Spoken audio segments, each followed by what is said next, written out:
ঘটনা মাছমারা এডিসি ভিলেজের ভুবনপুর গ্রামের গ্রামবাসীদের। দীর্ঘ 15 বছর ধরে তারা পানীয় জল ও রাস্তার সমস্যায় ভুগছেন।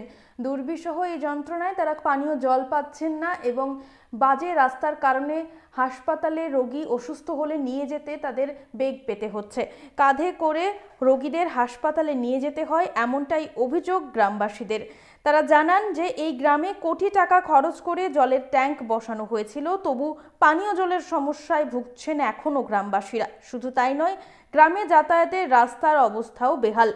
সামান্য বৃষ্টি হলেই কাদা জলে একাকার হয়ে পড়ে রাস্তাটি।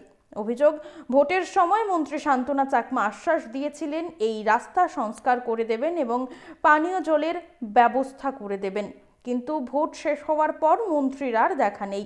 একাধিকবার পঞ্চায়েত, ভিডিও, এমনকি মন্ত্রীর কাছে দাবিও জানানো হয়, কিন্তু লাভের লাভ কিছুই হয়নি।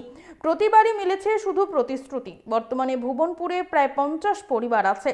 তাদের দাবি, অবিলম্বে পানীয় জলের স্থায়ী সমাধান ও রাস্তা সংস্কার করতে হবে, নয়তো আগামীতে বৃহত্তর আন্দোলনে নামার হুঁশিয়ারি দিয়েছেন তারা। আমরা শুনবো ঠিক কি জানাচ্ছেন গ্রামবাসীরা। আছি তো 30-35 পরিবার বেয়া যাব, আরো বেশি হইব, আরো বেশি না, কোনো ব্যবস্থা নাই। সাপ্লাই একটা হইতাছে, এইটা মনে হয় 15 বছর হয়েছে, এটা এখনো হয়েছে না। এটা তো মেশিন পাইপ লইয়া গেছে, এটা তো আর হইতো না। রাস্তা অভিযোগ করছি তো, রাস্তা একবার ব্লক করছি, কোনো কার্যকারী হয়েছে না। 2-1 গাড়ি লইয়া পানি দিছে, শেষ 2-1 মনে হয় গাড়ি লইয়া পানি দিছে, আর দিছে না। আর আপনারা বিধায়ককে জানি এমএলএ শান্ত এমএলএ বহু না, শান্তনা চাকমা। শান্তনা চাকমা একবার আয়া, 2বার আয়া দেখাইছি রাস্তাটা, কইছে স্যাংশন করব, এটাও স্যাংশন করছে না। তো আপনারা এখন কি চাচ্ছেন?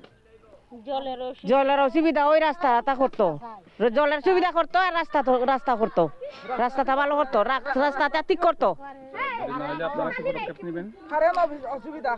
আমরা বাধ্য হই, আমরা করতে বাধ্য হইমু,